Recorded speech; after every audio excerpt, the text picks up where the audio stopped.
Hi friends, good morning. ಈಗ ತಿಂಡಿ ಮಾಡೋಣ ಅಂತ ಹೇಳ್ಬಿಟ್ಟು ಅಡುಗೆ ಮನೆಗೆ ಬಂದಿದ್ದೀನಿ. ಎಲ್ಲ ಕೆಲಸ ಎಲ್ಲ ಮುಗೀತು.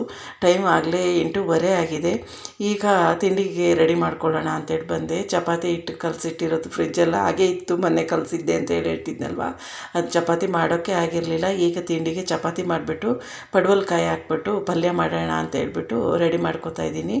ಒಂದು ಕುಕ್ಕರ್ ಇಟ್ಕೊಂಡು ಎಣ್ಣೆ ಹಾಕ್ಕೊಂಡಿದ್ದೀನಿ. ಅದಕ್ಕೆ ಒಂದು ಈರುಳ್ಳಿನ ಉದ್ದುದ್ದವಾಗಿ ಹೆಚ್ಕೊಂಡು ಹಾಗೆ ಸ್ವಲ್ಪ ಅರಿಶಿನ ಪುಡಿ ಕೂಡ ಹಾಕ್ಕೊಂಡಿದ್ದೀನಿ. ಈರುಳ್ಳಿ ಸ್ವಲ್ಪ ಫ್ರೈ ಆಗ್ತಾ ಇದ್ದಾಗೆ ಇದಕ್ಕೆ ಪಡವಲಕಾಯಿ ಹಾಗೆ ಅದ್ರ ಜೊತೆ ಒಂದು ಆಲೂಗೆಡ್ಡೆನ ಸೇರಿಸ್ಕೊಂಡಿದ್ದೀನಿ. ಪಡವಲಕಾಯಿ 3 ಚಿಕ್ಕ ಚಿಕ್ಕ ಪಡವಲಕಾಯಿನೇ ಇತ್ತು, ಹಾಗಾಗಿ ಅದ್ರ ಜೊತೆ ಆಲೂಗೆಡ್ಡೆ ಹಾಕ್ಕೊಂಡ್ರೆ ತುಂಬಾ ರುಚಿಯಾಗಿರುತ್ತೆ ಅಂತ ಹೇಳ್ಬಿಟ್ಟು ಆಲೂಗೆಡ್ಡೆ ಸೇರಿಸ್ಕೊಂಡಿದ್ದೀನಿ. ಬರೀ ಪಡವಲಕಾಯಿ ಹಾಕ್ಕೊಂಡು ಕೂಡ ಮಾಡ್ಕೊಳ್ಬೋದು. ನಾನಿವತ್ತು ಇದ್ರ ಜೊತೆ ಒಂದು ಆಲೂಗೆಡ್ಡೆ ಕೂಡ ಸೇರಿಸ್ಕೊಂಡಿದ್ದೀನಿ. ಆಲೂಗೆಡ್ಡೆ ಹಾಕ್ಕೊಂಡ್ರೆ ಇನ್ನೂ ಟೇಸ್ಟಿಯಾಗಿ ಚೆನ್ನಾಗಿರುತ್ತೆ ಪಲ್ಯ ಅಂತ ಹೇಳ್ಬಿಟ್ಟು ಈಗ ಪಡವಲಕಾಯಿ ಹಾಗೆ ಆಲೂಗೆಡ್ಡೆ ಎರಡನ್ನೂ ಸೇರಿಸ್ಕೊತಾ ಇದ್ದೀನಿ. ಪಡವಲಕಾಯಿ ಪಲ್ಯ ಮಾಡ್ತಾ ಇರೋದ್ರಿಂದ ನಾನು ಸ್ವಲ್ಪ ಚಿಕ್ಕದಾಗೆ ಹೆಚ್ಕೊಂಡಿದ್ದೀನಿ. ಪಡವಲಕಾಯಿ ಜೊತೆಗೆ ನಾನು ಅವರೆಬೇಳೆ ಸೇರಿಸ್ಕೊತಾ ಇದ್ದೀನಿ. ಅವರೆಬೇಳೆನ ಚೆನ್ನಾಗಿ ವಾಶ್ ಮಾಡಿಬಿಟ್ಟು ಒಂದು 5 ನಿಮಿಷಗಳ ಕಾಲ ನೆನೆಸಿಟ್ಕೊಂಡಿದ್ದೆ. ನೀವು ಪಲ್ಯ ಮಾಡೋದಂತ ಹೇಳಿದರೆ ಒಂದು ಅರ್ಧ ಗಂಟೆ ಮುಂಚೆನೇ ಅದನ್ನು ನೆನೆಸಿಟ್ಕೊಂಡ್ರೆ ಅವರೆಬೇಳೆ ಪಲ್ಯದಲ್ಲೆಲ್ಲ ಚೆನ್ನಾಗಿ ಬೆಂದು ಸ್ಮ್ಯಾಶ್ ಆಗೋ ರೀತಿ ಬೆಂದೋದ್ರೆ ತುಂಬಾ ಟೇಸ್ಟಿಯಾಗಿ ಚೆನ್ನಾಗಿರುತ್ತೆ. ನಾನು ಬೇಗ ನೆನೆಸಿಡೋದು ಮರ್ತೋಗ್ಬಿಡ್ತು, ಹಾಗಾಗಿ ಈಗ ತಕ್ಷಣವೇ ತೊಳೆದ್ಬಿಟ್ಟು ಒಂದು 5 ನಿಮಿಷ ಆಗಿದೆ ಅಷ್ಟೇ. ಈಗ ಬೇಳೆ ಎಲ್ಲ ಸೇರಿಸ್ಕೊಂಡು ಚೆನ್ನಾಗಿ ಒಗ್ಗರಣೆಯಲ್ಲಿ ಫ್ರೈ ಮಾಡ್ಕೊಳ್ಳೋಣ. ಇದರಲ್ಲಿ ಏನು ನೀರು ಬಿಟ್ಕೊಳ್ಳುತ್ತೆ ಆ ನೀರು ಪೂರ್ತಿ ಡ್ರೈ ಆಗಬೇಕು ಪಡವಲಕಾಯಲ್ಲಿ, ಆವಾಗ ನಮಗೆ ಪಲ್ಯ ಚೆನ್ನಾಗಿ ಬರುತ್ತೆ. ಇಲ್ಲ ಅಂದರೆ ಪಡವಲಕಾಯಲ್ಲಿ ಒಂಥರ ಸ್ಮೆಲ್ ಇರುತ್ತೆ. ಆ ಸ್ಮೆಲ್ ಇತ್ತು ಅಂತ ಹೇಳಿದ್ರೆ ಪಲ್ಯ ಕೂಡ ಫುಲ್ ಅದೇ ಥರ ಸ್ಮೆಲ್ ಆಗಿಬಿಡುತ್ತೆ. ಹಾಗಾಗಿ ಚೆನ್ನಾಗಿ ಎಲ್ಲ ನೀರೆಲ್ಲ ಸುಂಡೋವರೆಗೂ ಫ್ರೈ ಮಾಡ್ಕೊಬೇಕು ಒಗ್ಗರಣೆಯಲ್ಲೇ. ಈಗ ಅದು ಫ್ರೈ ಆಗ್ತಾ ಇರಲಿ ಅಷ್ಟರಲ್ಲಿ ನಾನು ಮಸಾಲೆ ಎಲ್ಲ ರುಬ್ಕೊಂಡ್ಬಿಡ್ತೀನಿ. ಶುಂಠಿ ಹಾಕ್ಕೊಂಡಿದ್ದೀನಿ, ಒಂದು ಅರ್ಧ ಇಂಚಷ್ಟು, 2 ಗೆಡ್ಡೆ ಬೆಳ್ಳುಳ್ಳಿ, ಒಂದು 2 ಈರುಳ್ಳಿ ಸೇರಿಸ್ಕೊತಾ ಇದ್ದೀನಿ. ಹಾಗೆ 2 ಟೊಮೆಟೊನ ಸೇರಿಸ್ಕೊಂಡಿದ್ದೀನಿ, ಒಂದು ಮೀಡಿಯಮ್ ಸೈಜ್ ಟೊಮೆಟೊನ. ಇದ್ರ ಜೊತೆಗೆ ನಾನು ಮಟನ್ ಸಾಂಬಾರು ಪುಡಿನ ಸೇರಿಸ್ಕೊತಿದ್ದೀನಿ. ಮಟನ್ ಸಾಂಬಾರು ಪುಡಿ ಇಲ್ಲ ಅಂತ ಹೇಳಿದ್ರೆ ಯಾವಾಗಲೂ ಹೇಳ್ತಾ ಇರ್ತೀನಿ ನಾನು. ಧನಿಯಾ ಪುಡಿ ಹಾಗೆ ಅಚ್ಕಾರದ ಪುಡಿ, ಅದ್ರ ಜೊತೆ ಚಕ್ಕೆ ಲವಂಗ ಇದಿಷ್ಟನ್ನು ಸೇರಿಸ್ಕೊಂಡು ಮಾಡ್ಕೊಳ್ಳಿ, ತುಂಬಾ ಚೆನ್ನಾಗಾಗುತ್ತೆ ಅಂತ ಹೇಳ್ಬಿಟ್ಟು. ನಮ್ಮ ಮನೇಲಿ ಮಟನ್ ಸಾಂಬಾರು ಪುಡಿ ಇರೋದ್ರಿಂದ ನನಗೆ ಆ ಥರ ಬೇರೆ ಬೇರೆ ಎಲ್ಲ ಹಾಕುವಂಥ ನೆಸೆಸಿಟಿ ಇರೋಲ್ಲ. ಅದೊಂದು ಪೌಡ್ರ್ ಹಾಕ್ಕೊಂಡ್ಬಿಟ್ಟೆ ಅಂದರೆ ಸಾಕಾಗುತ್ತೆ ಪಲ್ಯಕ್ಕೆ, ತುಂಬಾ ಟೇಸ್ಟಿಯಾಗಿ ಚೆನ್ನಾಗಾಗುತ್ತೆ. ಹಾಗಾಗಿ ಅದಷ್ಟನ್ನು ಹಾಕ್ಕೊಂಡು ಜೊತೆ ಕೊತ್ತಂಬರಿ ಸೊಪ್ಪು ಸೇರಿಸ್ಕೊಂಡು ಅದನ್ನು ಗ್ರೈಂಡ್ ಮಾಡ್ಕೊಂಡಿದ್ದೀನಿ. ಅಷ್ಟರಲ್ಲಿ ಇದರಲ್ಲಿರೋ ನೀರೆಲ್ಲ ಪೂರ್ತಿ ಡ್ರೈ ಆಗ್ತಾ ಬಂದಿದೆ ನೋಡಿ, ಈ ರೀತಿ ಆಗಬೇಕು. ಚೆನ್ನಾಗಿ ನೀರೆಲ್ಲ ಡ್ರೈ ಆಯಿತು ಅಂತ ಹೇಳಿದರೆ ಪಲ್ಯದಲ್ಲಿ ಒಂಥರ ಸಿನುಗು ವಾಸನೆ ಅಂತೇಳಿ ಹೇಳ್ತಾರೆ, ಅದು ಏನಂತೇಳಿ ನನಗೆ ಅರ್ಥ ಆಗೋಲ್ಲ. ಒಂಥರ ಸ್ಮೆಲ್ ಬರುತ್ತೆ ಒಟ್ಟು ಆ ಪಡವಲಕಾಯಿದು. ಮೇಲ್ಗಡೆ ವೈಟ್ ಎಲ್ಲ ಇರುತ್ತಲ್ಲ ಅದನ್ನೆಲ್ಲ ಕ್ಲೀನಾಗಿ ತೆಗೆದುಬಿಟ್ಟು ನಾವು ಪಡವಲಕಾಯಿನ ಚೆನ್ನಾಗಿ ಒಂದು 2 ಸರಿ ವಾಶ್ ಮಾಡ್ಕೊಂಡು ಹೆಚ್ಚಿದ್ರೆ ಆ ಥರ ಅಷ್ಟು ಸ್ಮೆಲ್ ಬರೋದಿಲ್ಲ. ಆ ವೈಟಿಗೆಲ್ಲ ಇರುತ್ತಲ್ಲ ಅದನ್ನು ಹಾಗೆ ಹಾಕ್ಬಿಟ್ರು ಅಷ್ಟೇ ಒಂಥರ ಸ್ಮೆಲ್ ಜಾಸ್ತಿ ಆಗಿಬಿಡುತ್ತೆ. ಹಾಗಾಗಿ ಅದರಲ್ಲಿರೋ ವೈಟ್ ಲೇಯರ್ ಏನಿರುತ್ತೆ ಅದನ್ನೆಲ್ಲ ಚಾಕು ತಗೊಂಡು ಒರೆದ್ಬಿಟ್ಟು ಅದನ್ನು ಮಾಡ್ಕೊಳ್ಬೇಕಾಗತ್ತೆ. ಈಗ ರುಬ್ಬಿಟ್ಟಿರೋ ಮಸಾಲೆನೆಲ್ಲ ಸೇರಿಸ್ಕೊಂಡಿದ್ದೀನಿ. ಈಗ ಎಷ್ಟು ನೀರು ಬೇಕು ನೋಡಿಕೊಂಡು ಮಿಕ್ಸಿ ಜಾರೆಲ್ಲ ವಾಶ್ ಮಾಡಿಕೊಂಡು ನೀರು ಸೇರಿಸ್ಕೊಳ್ಳೋಣ. ಪಲ್ಯ ಮಾಡ್ತಾ ಇರೋದ್ರಿಂದ ಸ್ವಲ್ಪ ಗಟ್ಟಿಯಾಗೆ ಮಾಡಿಕೊಂಡ್ರೆ ಚೆನ್ನಾಗಾಗುತ್ತೆ. ರೊಟ್ಟಿ, ಚಪಾತಿ, ದೋಸೆ ಇದಕ್ಕೆಲ್ಲ ತುಂಬಾ ಸೂಪರಾಗಿರುತ್ತೆ. ರೈಸ್ ಕೂಡ ಊಟ ಮಾಡ್ಬೋದು, ತುಂಬಾ ಚೆನ್ನಾಗಿರುತ್ತೆ. ಈಗ ನಾನು ನೀರೆಲ್ಲ ಸೇರಿಸ್ಕೊಂಡು ರುಚಿ ನೋಡಿಕೊಂಡು ಉಪ್ಪೆಲ್ಲ ಕರೆಕ್ಟಾಗಿದೆಯಾ ಅಂತ ಟೇಸ್ಟ್ ನೋಡ್ಕೊಂಡು ಲಿಡ್ ಕ್ಲೋಸ್ ಮಾಡಿಬಿಟ್ಟು 2 ವಿಸಲ್ ಕೂಗಿಸ್ಕೊತೀನಿ.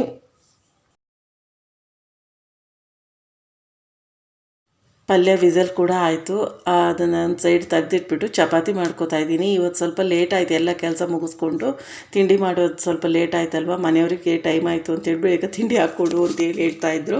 ಹಾಗಾಗಿ ಅವರಿಗೆ ಬೇಗ ಫಸ್ಟು ತಿಂಡಿ ಹಾಕ್ಕೊಟ್ಬಿಡೋಣ ಅಂತ ಹೇಳ್ಬಿಟ್ಟು ತಿಂಡಿ ಹಾಕ್ಕೊಡ್ತಾ ಇದ್ದೀನಿ. ಚಪಾತಿ ಬೇಗ ಮಾಡ್ತಾಯಿದ್ದೆ. ಮೌನ ಕೂಡ ಬಂದು ಬೇಯಿಸ್ತಾ ಇದ್ಲು ಚಪಾತಿನ.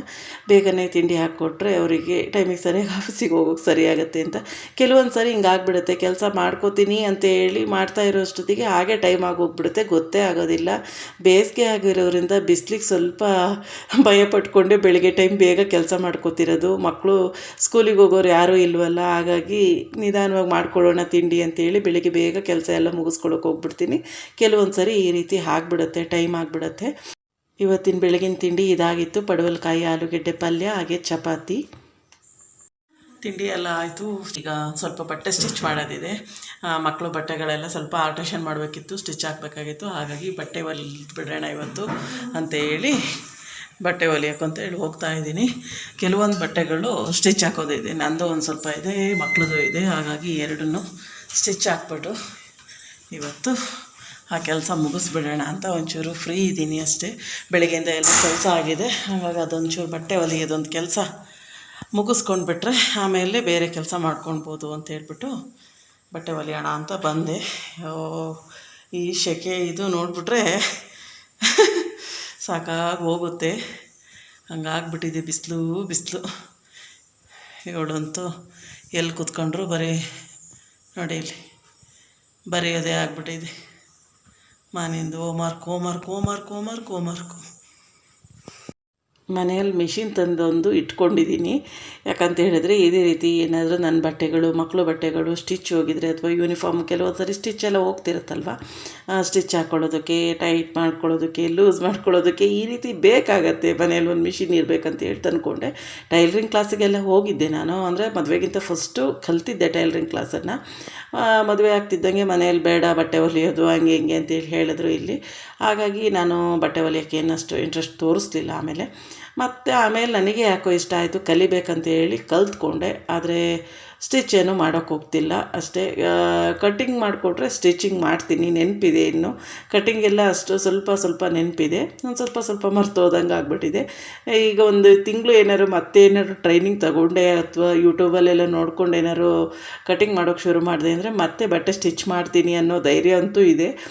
ಬಟ್ಟೆ ಸ್ಟಿಚ್ ಮಾಡ್ಬೋದು, ಆದರೆ ನನಗೆ ಅದ್ರ ಬಗ್ಗೆ ಏನಷ್ಟು ಇಂಟ್ರೆಸ್ಟ್ ಇಲ್ಲ. ಈ ರೀತಿ ಬಟ್ಟೆಗಳು ಏನಾದ್ರು ಇತ್ತು ಮನೆಯಲ್ಲಿ ಅಂತ ಹೇಳಿದ್ರೆ ಹೊಲಿಯೋ ಅಂಥದ್ದೆಲ್ಲ ಅವಾಗವಾಗ ಹೊಲ್ಕೊತಾ ಇರ್ತೀನಿ. ಈಗ ಹೊರಗಡೆ ಕೊಟ್ವಿ ಅಂತ ಹೇಳಿದ್ರೆ ನಮಗೆ ಕರೆಕ್ಟಾಗಿ ಹೊಲ್ಕೊಡ್ತಾರೆ ಅನ್ನೋದು ಸ್ವಲ್ಪ ಡೌಟೇ. ಯಾಕಂದರೆ ಒಬ್ಬೊಬ್ಬರು ದಪ್ಪ ಹೊಲಿಗೆ ಹಾಕ್ಕೊಟ್ಬಿಡ್ತಾರೆ, ಮತ್ತು ಪದೇ ಹೊಲಿಗೆ ಹೋಗ್ತಾನೆ ಇರುತ್ತೆ, ಆ ರೀತಿ ಆಗಿಬಿಡುತ್ತಲ್ವ. ಹಾಗಾಗಿ ಇರಲಿ ಮಿಷಿನ್ ಅಂತ ಹೇಳ್ಬಿಟ್ಟು ಮನೆಯಲ್ಲಿ ಇಟ್ಕೊಂಡಿದ್ದೀನಿ. ಆವಾಗವಾಗ ಆಯಿಲ್ ಮಾಡಿಕೊಂಡು ಸ್ವಲ್ಪ ರನ್ ಮಾಡ್ತಾಯಿದ್ರೆ ಮಿಷಿನ್ ಕೂಡ ಚೆನ್ನಾಗಿರುತ್ತೆ ಅಂತ ಹೇಳ್ಬಿಟ್ಟು ನನ್ನ ಬಟ್ಟೆಗಳು ಕೆಲವೊಂದೆಲ್ಲ ಇತ್ತು, ಅದನ್ನು ಕೂಡ ಎಲ್ಲ ಸ್ಟಿಚ್ ಹಾಕ್ತಾಯಿದ್ದೀನಿ. ಮೌನನ ಬಟ್ಟೆ, ಮಾನ್ಯನ ಬಟ್ಟೆ ಎಲ್ಲ ಸುಮಾರು ಬಟ್ಟೆಗಳು ಒಂದು ಸ್ವಲ್ಪ ಸ್ಟಿಚ್ ಹಾಕೋದೆಲ್ಲ ಇತ್ತು. ಹಾಗೆ ಆರ್ಟೇಷನ್ ಮಾಡೋದೆಲ್ಲ ಇತ್ತು, ಹೊಸ ಡ್ರೆಸ್ಗಳು ಒಂದಿಷ್ಟು. ಹಾಗಾಗಿ ಅದನ್ನೆಲ್ಲ ಆರ್ಟೇಷನ್ ಮಾಡಿಬಿಟ್ಟು ಎತ್ತಿಟ್ಬಿಡೋಣ, ಇವತ್ತು ಫ್ರೀ ಆಗಿದ್ದೀನಲ್ಲ ಅಂತ ಹೇಳ್ಬಿಟ್ಟು ಬಂದು ಹೊಲಿಯೋಕ್ಕಂತ ಕೂತ್ಕೊಂಡೆ. ತಿಂಡಿ ಒಂದು ಮಾಡಿದ್ದಷ್ಟೇ, ಎಲ್ಲ ಕೆಲಸ ಆಗಿದೆ. ಮಧ್ಯಾಹ್ನಕ್ಕೆ ಅಡುಗೆ ಮಾಡಬೇಕಿತ್ತು. ಅಷ್ಟರೊಳಗೆ ಬಟ್ಟೆಗಳನ್ನೆಲ್ಲ ಹೊಲ್ಕೊಂಬಿಡೋಣ ಅಂತೇಳ್ಬಿಟ್ಟು ಮಕ್ಕಳದೆಲ್ಲ ಬಟ್ಟೆ ಎಲ್ಲ ಹೊಲ್ದಾಯಿತು. ಹಾಗೆ ನಂದು ಕೂಡ ಸ್ವಲ್ಪ ಆಲ್ಟ್ರೇಷನ್ ಮಾಡೋದಿತ್ತು. ಹೊಸ ಡ್ರೆಸ್ ಒಂದು ಆನ್ಲೈನಲ್ಲಿ 1-2 ಡ್ರೆಸ್ ತರಿಸಿದ್ದೆ. ಹಾಗಾಗಿ ಅದನ್ನು ಕೂಡ ಸ್ಟಿಚ್ಚೆಲ್ಲ ಹಾಕ್ಕೊಂಡು ರೆಡಿ ಮಾಡಿ ಇಡ್ತಾ ಇದ್ದೀನಿ. ಅದು ಮುಗಿಸ್ಕೊಂಡು ಬರೋ ಅಷ್ಟೊತ್ತಿಗೆ ಟೈಮ್ ಆಗಲೇ 12:30 ಆಗಿಬಿಡ್ತು. ಸಾಂಬಾರು ಅನ್ನ ಎಲ್ಲ ಮಾಡಿಕೊಂಡೆ. ಮಾನ್ಯ ತುಂಬ ಬಾಯಾರಿಕೆ ಆಗಿದೆ, ಬಿಸಿಲಿತ್ತು. ಹಾಗಾಗಿ ಅಮ್ಮ ಏನಾದರೂ ಮಾಡಿಕೊಡ್ರಿ ನನಗೆ, ಜ್ಯೂಸ್ ಏನಾದರೂ ಅಂತೇಳಿ ಹೇಳಿದ್ಲು. ಹಾಗಾಗಿ ನಿನ್ನೆಯಿಂದನೂ ಹಠ ಮಾಡ್ತಾಯಿದ್ಲು ಅವಳು, ಕಬ್ಬಿನ ಹಾಲು ಮಾಡಿಕೊಡ್ರಿ ನನಗೆ, ಕಬ್ಬಿನ ಹಾಲು ಮಾಡಿಕೊಡ್ರಿ ಅಂತೇಳ್ಬಿಟ್ಟು. ಪಾನಕ ಥರ ಮಾಡಿಕೊಡ್ತೀನಿ ಸುಮ್ಮನಿರು ಅಂತೇಳಿ ಹೇಳಿದೆ. ಅಮ್ಮ ಇಲ್ಲ, ಕಬ್ಬಿನ ಹಾಲು ಕುಡಿಯೋಂಗೆ ಆಗ್ತಿದ್ದೆ ನನಗೆ, ಕಬ್ಬಿನ ಹಾಲು ಮಾಡಿಕೊಡ್ರಿ, ಇನ್ನು ಹೊರಗಡೆ ಹೋಗಿ ಯಾವಾಗ ಕುಡಿಯೋದು ಏನೋ, ಇನ್ನು ಯಾವಾಗ ಹೊರಗಡೆ ಹೋಗ್ತೀವೋ ಏನೋ, ಹೊರಗಡೆ ಹೋದಾಗ ಅಲ್ಲಿ ಕಬ್ಬಿನ ಹಾಲು ಕುಡಿಯೋಣ, ಈಗ ಮನೇಲಿ ಕಬ್ಬಿನ ಹಾಲು ಮಾಡಿಕೊಡ್ರಿ ಅಂತೇಳಿ ಹೇಳ್ತಿದ್ಲು. ಹಾಗಾಗಿ ನಾನು ಕಬ್ಬಿನ ಹಾಲು ಮಾಡೋಣ ಅಂತ ಎಲ್ಲ ರೆಡಿ ಮಾಡ್ಕೊಂಡಿದ್ದೀನಿ. ಫಸ್ಟೇ ಒಂದು ಸರಿ ಈ ರೆಸಿಪಿನೆಲ್ಲ ಶೇರ್ ಮಾಡ್ಕೊಂಡಿದ್ದೀನಿ, ಅದು ಬೇಕಾದರೆ ನೀವು ಹೋಗಿ ಚೆಕ್ ಮಾಡ್ಕೋಬೋದು ಆ ರೆಸಿಪಿನ. ಈಗ ಇನ್ನೊಂದು ಸರಿ ಯಾರ್ಯಾರು ಹೊಸ್ದಾಗಿ ನೋಡ್ತಾ ಇದ್ರಿ ಅಂತೇಳ್ಬಿಟ್ಟು ತೋರಿಸ್ತಾ ಇದ್ದೀನಿ. ಇಲ್ಲಿ ನಾನು ಬೆಲ್ಲ ಸೇರಿಸ್ಕೊಂಡಿದ್ದೀನಿ, ಹಾಗೆ ಸ್ವಲ್ಪ ಸಕ್ಕರೆ ಹಾಕೋತಿದ್ದೀನಿ. ಸಕ್ಕರೆ ನೀವು ಬೇಕಾದರೆ ಹಾಕ್ಕೊಳ್ಬೋದು, ಇಲ್ಲಾಂದರೆ ಹಾಗೆ ಕೂಡ ಮಾಡ್ಕೊಳ್ಬೋದು. ಜೊತೆಗೆ ಪುದೀನ ಸೊಪ್ಪು ಸೇರಿಸ್ಕೊಂಡಿದ್ದೀನಿ, ಹಾಗೆ ಸ್ವಲ್ಪ ಶುಂಠಿನ ಚಿಕ್ಕದಾಗಿ ಕಟ್ ಮಾಡಿಕೊಂಡು ಸೇರಿಸ್ಕೊಳ್ತಿದ್ದೀನಿ. 2 ಏಲಕ್ಕಿನ ಜಜ್ಜಿಬಿಟ್ಟು ಇಟ್ಕೊಂಡಿದ್ದೀನಿ. ಹಾಗೆ ಸ್ವಲ್ಪ ಅರಳುಪ್ಪನ್ನು ತಗೊಂಡಿದ್ದೀನಿ, ಕಲ್ಲುಪ್ಪನ್ನು, ಇದಿಷ್ಟನ್ನು ಸೇರಿಸ್ಕೊಳ್ತಿದ್ದೀನಿ. ಈಗ ಇದಕ್ಕೆ ನಿಂಬೆಹಣ್ಣು ಸೇರಿಸ್ಕೊಳ್ಳೋಣ. ನಿಂಬೆಹಣ್ಣನ್ನು ಈಗಲೇ ಹಾಕ್ಕೊಂಡ್ರೆ ಅದನ್ನ ಟೇಸ್ಟಿಯಾಗಿ ಚೆನ್ನಾಗಿರುತ್ತೆ. ಈಗ ನಿಂಬೆಹಣ್ಣು ಒಂದು ಪ್ಲೇಟಿಗೆಲ್ಲ ಹಿಂಡ್ಕೊಂಡು ಬೀಜ ಎಲ್ಲ ತೆಗೆದುಬಿಟ್ಟು ಬರೀ ರಸ ಮಾತ್ರ ಸೇರಿಸ್ಕೊತಾ ಇದ್ದೀನಿ. ಇದ್ರ ಜೊತೆಗೆ ಸ್ವಲ್ಪ ನೀರು ಸೇರಿಸ್ಕೊಂಡು ಗ್ರೈಂಡ್ ಮಾಡ್ಕೋಬೇಕಾಗತ್ತೆ. ಯಾಕಂದರೆ ಬೆಲ್ಲ ಎಲ್ಲ ಕರಗ್ದಾಗಿ ನೀಟಾಗಿ ಗ್ರೈಂಡ್ ಆಗಬೇಕಲ್ವ. ಹಾಗಾಗಿ ನೋಡ್ತಾ ಇದ್ದೀರಲ್ವ ಇಷ್ಟು ಗಟ್ಟಿಯಾಗಿ ಬಂದಿದೆ. ಇದು ಶೋಧಿಸೋಕೆ ತುಂಬಾ ಕಷ್ಟ ಆಗುತ್ತೆ. ಹಾಗಾಗಿ ಇದಕ್ಕೆ ನೀರು ಸೇರಿಸ್ಕೊಂಡಿದ್ದೀನಿ. ನೀರು ಸೇರಿಸ್ಕೊಂಡ್ರೆ ಈ ಥರ ಈಸಿಯಾಗಿ ಶೋಧಿಸ್ಕೊಂಡ್ಬಿಡ್ಬೋದು. ಆಮೇಲೆ ನಾವು ಇದಕ್ಕೆ ಎಷ್ಟು ಬೇಕಷ್ಟು ನೀರನ್ನು ಸೇರಿಸ್ಕೊಳ್ಬೋದು. ನಾವು ಬೆಲ್ಲ ಎಷ್ಟು ಹಾಕ್ಕೊಂಡಿದ್ದೀವಿ, ಹಾಗೆ ನಿಂಬೆಹಣ್ಣು ಎಷ್ಟು ಹಾಕ್ಕೊಂಡಿದ್ದೀವಿ ಅಂತ ಗೊತ್ತಿರುತ್ತಲ್ವ, ಅದರ ರುಚಿಗೆ ಎಷ್ಟು ಬೇಕಷ್ಟು ನೀರು ಸೇರಿಸ್ಕೊಂಡಿದ್ದೀನಿ. ನೋಡ್ತಾ ಇರ್ಬೋದು ಯಾವ ರೀತಿಯಾಗಿದೆ ಅಂತ ಹೇಳ್ಬಿಟ್ಟು. ನಮ್ಮ ಮನೆಯಲ್ಲಿ ಬೆಲ್ಲ ಆರ್ಗ್ಯಾನಿಕ್ ಆಗಿರೋದ್ರಿಂದ ಫುಲ್ಲು ಕಪ್ಪು ರೀತಿಯಲ್ಲಿ ನಿಮಗೆ ಕಾಣಿಸ್ತಾ ಇದೆ. ಆದರೆ ಟೇಸ್ಟ್ ಅಂತೂ ತುಂಬಾ ಸಖತ್ತಾಗಿ ಬಂದಿತ್ತು. ನೀವು ಬೇಕಾದರೆ ವೈಟ್ ಬೆಲ್ಲ ಬರುತ್ತಲ್ಲ, ಅಂಗಡಿಯಲ್ಲೆಲ್ಲ ಸಿಗುತ್ತಲ್ಲ, ಅದನ್ನು ಕೂಡ ಹಾಕ್ಕೊಂಡು ಮಾಡ್ಕೊಳ್ಬೋದು, ಚೆನ್ನಾಗಾಗತ್ತೆ. ಒಂದ್ಸರಿ ಟ್ರೈ ಮಾಡಿ. ಕಬ್ಬೆ ಇಲ್ದಲೆ ಕಬ್ಬಿನ ಹಾಲು ಕುಡಿಬೋದು. ನೋಡಿ ಫ್ರೆಂಡ್ಸ್, ಅವಳಿಗೆ ಎಷ್ಟು ಬಾಯಾರಿಕೆ ಆಗಿದೆ, ಅವಳಿಗೆ ಎಷ್ಟು ಕಬ್ಬಿನ ಹಾಲು ಕುಡಿಯೋಂಗಾಗಿದೆ ನೋಡಿ. ಲೋಟ ಕೆಳಗೆ ಇಳಿಸ್ಲಿಲ್ದಂಗೆ ಯಾವ ಥರ ಕುಡಿತಾ ಇದ್ದಾಳೆ. ಮಾಡಿದ್ದೇ ತಡ. ಏನು ಬೇಕಾ ಸಾಕಾ? ತಗೋ ತೊಟ್ಟ ಇಡಿ.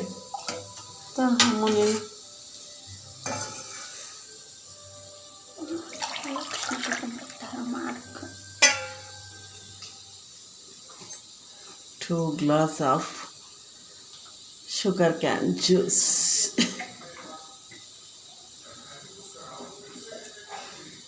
ಏನು ಸಮಾಧಾನ ಆಯಿತಾ? ಹಾಂ, ಇವಾಗ ತೃಪ್ತಿನಾ? ಬಿಡಪ್ಪ ಅತ್ಲ ಹೋಗಿ. ಏನು ಕಬ್ಬಿನಾಲು ಅಂತಲೇ ಇದ್ದಲ್ಲ. ಅವಳಿಗೆ ಇವತ್ತು ಒಂಚೂರು ಸಮಾಧಾನ ಆಯಿತು. ಅಡುಗೆ ಎಲ್ಲ ಮಾಡಿಟ್ಟಿದ್ದೆ, ಊಟ ಮಾಡಿರಲಿಲ್ಲ. ಯಾಕಂದರೆ ಕಬ್ಬಿನ ಹಾಲೆಲ್ಲ ಕುಡ್ತಿದ್ವಲ್ಲ, ಹಾಗಾಗಿ ಲೇಟಾಗಿ ಊಟ ಮಾಡ್ತೀವಿ ಅಂತೇಳಿ ಹೇಳಿದರು ಮಕ್ಕಳು. ಈಗ ಟೈಮ್ ಬಂದಾಗಲೇ 3 ಗಂಟೆ ಆಗ್ತಾ ಬಂತು. ಈಗ ಊಟಕ್ಕೆ ಹಾಕ್ಕೊಡ್ತಾ ಇದ್ದೀನಿ. ಈಗಂತೂ ಅನ್ನ ಸಾಂಬಾರು ಏನು ಮಾಡಿಟ್ರು ತಣ್ಣಗಂತೂ ಆಗಲ್ಲ. ಬೇಸಿಗೆಗೆ ಬಿಸಿ ಬಿಸಿನೇ ಇರುತ್ತೆ. ಅದಕ್ಕೆ ಇನ್ನೂ ಇಷ್ಟು ಬಿಸಿ ಇದೆಯಾ ಅಂತೇಳಿ ಕೇಳ್ತಾ ಇದ್ಲು ಮಾನ್ಯ. ಮನೆಯವರು ಕೂಡ ಆಫೀಸಿಂದ ಬರ್ತೀನಿ ಅಂತೇಳಿ ಫೋನ್ ಮಾಡಿದ್ರು. ಹಾಗಾಗಿ ಮಕ್ಕಳಿಗಿಬ್ಬರಿಗೂ ಊಟ ಹಾಕ್ಕೊಟ್ಟೆ. ಅವಳಿಗೆ ಬರಿತಾ ಇದ್ದರೆ ಏನಾದರೂ ಕೆಳಗಡೆ ಇಲ್ಲ ಹಾಲಲ್ಲಿ ಕುತ್ಕೊಂಡ್ರೆ ಟಿ ವಿ ಇರಲೇಬೇಕು. ಟಿ ವಿ ಹಾಕ್ಕೊಂಡು ಕೂತ್ಬಿಡ್ತಾಳೆ. ರಜೆ ಇದ್ದಾಗಿಂದ ಹೆಂಗಾಗಿದೆ ನಮಗೆ ಅಂತೇಳಿ ಹೇಳಿದ್ರೆ, ಟಿ ವಿ ಆನ್ ಮಾಡಿದ್ರೆ ಚಿಂಟು ಟಿ ವಿ ಬಿಟ್ಟರೆ ಬೇರೆ ಚಾನಲ್ ಯಾವುದು ಬರ್ತಾನೆ ಇಲ್ವೇನೋ ನಮ್ಮ ಮನೆಯಲ್ಲಿ ಅನ್ನೋ ಥರ ಆಗಿದೆ. ಕೆಲವೊಂದು ಸರಿ ಹಾಕ್ಕೊತಾಳೆ, ಹಾಡೇನಾದರೂ ಕೇಳ್ತಾಳೆ, ಅಷ್ಟು ಬಿಟ್ಟರೆ ಇನ್ನು ಬಾಕಿ ಟೈಮಲ್ಲಿ ಮಧ್ಯಾಹ್ನ ಟೈಮಲ್ಲಂತೂ ಆಲ್ಮೋಸ್ಟ್ ಚಿಂಟು ಟಿ ವಿ ಹಾಕ್ಕೊಂಡೇ ಕೂತ್ಕೊಂಡಿರ್ತಾಳೆ. ಒಂದೊಂದು ಸರಿ ಸಿಟ್ಟು ಬರ್ತಾ ಇರುತ್ತೆ. ಈಗ ಸಂಜೆ ಒಂದು 5:30 ಆಗಿದೆ. ಈಗ ಸೆಟ್ಲಕ್ಕೆ ಹಾಕಾಡೋದಕ್ಕೆ ಅಂತ ಹೇಳ್ಬಿಟ್ಟು ಬಂದರು ಇಬ್ಬರು. ನೀರು ಕೂಡ ಚಾನಲಲ್ಲಿ ತುಂಬ ಬಿಟ್ಟಿದ್ದಾರೆ. ಎಷ್ಟು ದಿನ ಒಂದು 2-3 ದಿನದಿಂದ ಕಡಿಮೆ ಬರ್ತಾಯಿತ್ತು. ಇವತ್ತು ತುಂಬ ನೀರು ಬರ್ತಾಯಿತ್ತು. ಇದು ಲಾಸ್ಟ್ ನೀರು ಅಂತೇಳಿ ಹೇಳಿದ್ದಾರೆ. ಯಾಕಂದರೆ ಮಳೆ ಬಂದರೆ ಡ್ಯಾಮ್ ತುಂಬಿದ್ರೆ ನೆಕ್ಸ್ಟ್ ನೀರು ಬರುತ್ತೆ ಚಾನಲಲ್ಲಿ, ಇಲ್ಲ ಅಂದರೆ ಇಲ್ಲ, ಇದೇ ಲಾಸ್ಟ್ ಟೈಮ್ ನೀರು ಬಿಡೋ ಅಂಥದ್ದು ಅಂತೇಳ್ಬಿಟ್ಟು ನೀರು ಬಿಟ್ಟಿರೋದು. ಇನ್ನೇನಾದರೂ ಮಳೆ ಬಂತು ಅಂತೇಳಿ ಹೇಳಿದರೆ ತೋಟಗಳಿಗೆಲ್ಲ ಸ್ವಲ್ಪ ನೀರಾಗತ್ತೆ, ಅಷ್ಟು ಬಿಟ್ಟರೆ ಇಲ್ಲ ಅಂದರೆ ಇಲ್ಲವೇ ಇಲ್ಲ. ತೋಟ ಎಲ್ಲ ಒಣಗ್ದಾಗ ಆಗಿಬಿಡತ್ತೆ. ಈಗ ನೀರು ಬಂದಿದೆ ಅಲ್ವಾ, ಇನ್ನೊಂದು ತಿಂಗಳಿಗಾದರೂ ಮಳೆ ಬಂತು ಅಂತ ಹೇಳಿದ್ರೆ ತೋಟಗಳೆಲ್ಲ ಸ್ವಲ್ಪ ಚೆನ್ನಾಗಿರುತ್ತೆ. ಅಥವಾ ನೆಕ್ಸ್ಟ್ ಇನ್ನು ಮಳೆ ಬಂದು ಡ್ಯಾಮ್ ತುಂಬಿದ ಮೇಲೆ ನಮಗೆ ಚಾನಲ್ ನೀರು ಬರುವಂಥದ್ದು. ಈ ವರ್ಷದ ಲಾಸ್ಟ್ ನೀರು ಅಂದರೆ ತಿಂಗಳಿಗೆ ಒಂದು 10ರಿಂದ 12 ದಿನ ನೀರು ಬಿಡ್ತಾಯಿದ್ರು. ಈಗ 3 ತಿಂಗಳಿಂದನೂ ಆ ರೀತಿ ಬಿಡ್ತಾಯಿದ್ರು. ಇದು ಲಾಸ್ಟ್ ಟೈಮ್ ನೀರು ಅಂದರೆ 4ನೇ ನೀರು ಅಂತ ಹೇಳ್ಬಿಟ್ಟು ಬಿಟ್ಟಿದ್ದಾರೆ. ಹಾಗಾಗಿ ಒಂದು ವಿಡಿಯೋ ಮಾಡಿಕೊಂಡೆ. ಅದು ಒಂದು ನೆನಪಲ್ಲಿ ಇರುತ್ತಲ್ವ ಅಂತೇಳ್ಬಿಟ್ಟು. ಮಲ್ಲಿಗೆ ಹೂ ತೋರಿಸಿದ್ನಲ್ಲ ನೋಡಿ, ಇದೇ ಮಲ್ಲಿಗೆ ಬಳ್ಳಿಯಲ್ಲಿ ಎಷ್ಟು ಚೆನ್ನಾಗಿ ಮೊಗ್ಗು ಬಿಟ್ಟಿದೆ. ಇನ್ನೂ ಮೊಗ್ಗು ಕೊಯ್ದಿರಲಿಲ್ಲ ಅವಳು.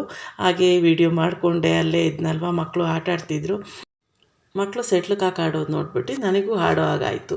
ತುಂಬ ದಿನ ಆಗಿತ್ತು ಸೆಟ್ಲಕ್ಕೆ ಆಡ್ದೇಲೆ. ಹಾಗಾಗಿ ನಾನು ಒಂದು 5-10 ನಿಮಿಷ ಸೆಟ್ಲಕ್ಕೆ ಆಡ್ಕೊಂಡು ಬಂದೆ. ಪಾತ್ರೆಗಳೆಲ್ಲ ಇತ್ತು, ಮಧ್ಯಾಹ್ನ ಊಟ ಮಾಡಿದ್ದು ಅಡುಗೆ ಮಾಡಿದ್ದೆಲ್ಲ ಇರುತ್ತಲ್ವ. ಸಂಜೆ ಟೈಮ್ ಅಂತ ಹೇಳಿದ್ರೆ ಒಂದು ಸರಿ ಮತ್ತೆ ಪಾತ್ರೆ ಬಟ್ಟೆ ಎಲ್ಲದು ಕೆಲಸಗಳಿದ್ದೇ ಇರುತ್ತೆ. ಬೆಳಿಗ್ಗೆ ಬಟ್ಟೆ ತೊಳೆದಾಕಿರ್ತೀವಿ, ಅದೆಲ್ಲ ಒಣಗಿರೋದನ್ನೆಲ್ಲ ತೆಗಿಬೇಕು, ಮಡಚಿಡಬೇಕು, ಮತ್ತು ಮನೆ ಕಸ ಗುಡಿಸ್ಬೇಕು, ಬಾಗಿಲಿಗೆ ನೀರು ಹಾಕ್ಕೊಬೇಕು, ದೀಪ ಹಚ್ಚಬೇಕು, ಇದೆಲ್ಲ ಕೆಲಸಗಳಿರುತ್ತೆ.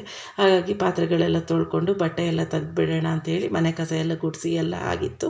ಈ ಕೆಲಸ ಎಲ್ಲ ಮುಗಿಸ್ಕೊಂಡು ದೇವ್ರ ದೀಪ ಹಚ್ಚೋದಕ್ಕೆ ಸರಿ ಆಗುತ್ತೆ ಅಂತೇಳ್ಬಿಟ್ಟು ಎಲ್ಲ ಕೆಲಸ ಮಾಡ್ಕೋತಾ ಇದ್ದೀನಿ. ಮಧ್ಯಾಹ್ನ ಟೈಮ್ ಅಡುಗೆ ಮಾಡ್ಕೊಂಡ್ವಿ ಅಂತ ಹೇಳಿದರೆ ಸಂಜೆ ಒಂದು ಸ್ವಲ್ಪ ಫ್ರೀಯಾಗಿರ್ಬೋದು.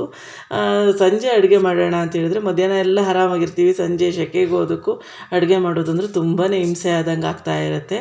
ಸಂಜೆಗೆ ಇನ್ನೇನು ಅಡುಗೆ ಮಾಡೋದೇನು ಜಾಸ್ತಿ ಏನಿಲ್ಲ, ರೈಸ್ ಒಂದು ಮಾಡಿಕೊಂಡ್ರೆ ಸಾಕು ಅಂತ ಅಂದ್ಕೊಂಡಿದ್ದೀನಿ. ಯಾಕಂದರೆ ರಾಗಿ ಹಿಟ್ಟು ಖಾಲಿ ಆಗಿಬಿಟ್ಟಿದೆ. ರಾಗಿ ಹಿಟ್ಟು ಮಾಡಿಸ್ಕೊಂಡು ಬಂದರೆ ಮುದ್ದೆ ಮಾಡಬೇಕು. ರಾಗಿ ಹಿಟ್ಟಿಲ್ಲ ಅಂತ ಹೇಳಿದರೆ ಬರೀ ರೈಸ್ ಒಂದು ಮಾಡಿಕೊಂಡ್ರೆ ಸಾಕಾಗತ್ತೆ ಅಂತ ಹೇಳ್ಬಿಟ್ಟು ಪಾತ್ರೆಗಳೆಲ್ಲ ತೊಳೆದಿಟ್ಕೋತಾ ಇದ್ದೀನಿ.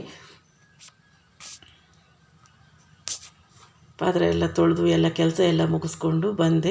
ಹಾಲೆಲ್ಲ ಕಾಯಿಸಿರೋದು ಹಾಗೆ ಇತ್ತು. 2-3 ಪಾತ್ರೆಯಲ್ಲೆಲ್ಲ ಕೆನೆ ಎಲ್ಲ ಇದಾಗಿ, ಯಾಕಂದರೆ ಕಾಫಿ ಟೀ ಕುಡಿಯೋದು ಕಡಿಮೆ ಆಗಿರೋದ್ರಿಂದ ಹಾಲು ಒಂದು ಸ್ವಲ್ಪ ಈ ರೀತಿ ಉಳಿದೋಗ್ಬಿಡುತ್ತೆ. ಹಾಗಾಗಿ ಕೆಲವೊಂದು ಸರಿ ನಾನು ಹಾಲು ಪಾಯಸ ಎಲ್ಲ ಮಾಡಿ ಖಾಲಿ ಮಾಡಿಬಿಡ್ತೀನಿ ಹಾಲನ್ನು. ಕೆನೆನೆಲ್ಲ ಒಂದು ಬಾಕ್ಸಿಗೆ ಸ್ಟೋರ್ ಮಾಡಿಡೋಣ ಅಂತೇಳಿ ಎಲ್ಲ ತೆಗ್ದಿಡ್ತಾ ಇದ್ದೀನಿ. ಕೆನೆನೆಲ್ಲ ತೆಗ್ದಿಟ್ಟು ಈಗ ತಂದಿರೋ ಹಾಲನ್ನು ಕಾಯೋಕ್ಕಿಟ್ಟೆ. ಅಷ್ಟರಲ್ಲಿ ಮನೆಯವರು ಸಂತೆ ಮಾಡ್ಕೊಂಡು ಬಂದರು. ಮಧ್ಯಾಹ್ನನೇ ಬೇಗನೆ ಬಂದಿದ್ರಲ್ವ, ಹಾಗಾಗಿ ಮನೇಲಿ ಒಂದು ಸ್ವಲ್ಪ ರೆಸ್ಟ್ ಮಾಡಿಬಿಟ್ಟು ಒಂದು 5:30 ಅಷ್ಟೊತ್ತಿಗೆ ಹೋಗಿ ಸಂತೆ ಎಲ್ಲ ಮಾಡ್ಕೊಂಡು ಬಂದರು.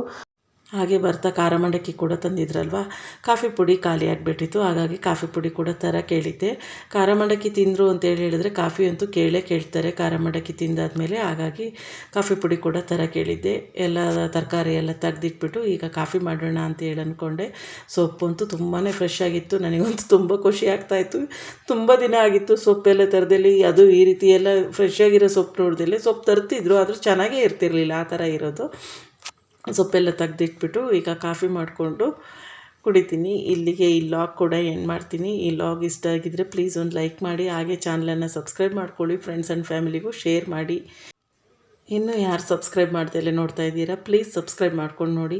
ಹಾಗೆ ವಿಡಿಯೋ ಇಷ್ಟ ಆದರೆ ಲೈಕ್ ಮಾಡೋದನ್ನು ಮಾತ್ರ ಮರಿಬೇಡಿ. ನಿಮಗೆ ವಿಡಿಯೋ ಇಷ್ಟ ಆಯಿತು ಅಂದರೆ ಪ್ಲೀಸ್ ಒಂದು ಲೈಕ್ ಮಾಡಿ. ನೀವು ಲೈಕ್ ಮಾಡೋದ್ರಿಂದ ಈ ರೀತಿಯಾದ ವಿಡಿಯೋಗಳು ನಿಮಗೆ ಇಷ್ಟ ಆಗ್ತಿದೆ ಅಂತ ನನಗೂ ಕೂಡ ಗೊತ್ತಾಗುತ್ತಲ್ವ. ಹಾಗಾಗಿ ಲೈಕ್ ಮಾಡಿ. ಹಾಗೆ ನಿಮ್ಮ ಅನಿಸಿಕೆ ಅಭಿಪ್ರಾಯಗಳನ್ನು ಕೂಡ ಕಮೆಂಟ್ ಮೂಲಕ ತಿಳಿಸಿ. ನೀವು ಕಮೆಂಟ್ ಮಾಡೋದ್ರಿಂದ ನಿಮಗೆ ಯಾವ ಥರದ ವಿಡಿಯೋ ಬೇಕನ್ಸುತ್ತೆ, ನಿಮಗೆ ಈ ವಿಡಿಯೋ ನೋಡಿ ಖುಷಿ ಆಯಿತಾ ಬೇಜಾರಾಯಿತಾ ಎಲ್ಲದೂ ನನಗೂ ಕೂಡ ಗೊತ್ತಾಗುತ್ತಲ್ವ. ಇಷ್ಟೊತ್ತವರೆಗೂ ವಿಡಿಯೋ ವಾಚ್ ಮಾಡಿದ್ದಕ್ಕೆ ಥ್ಯಾಂಕ್ ಯು.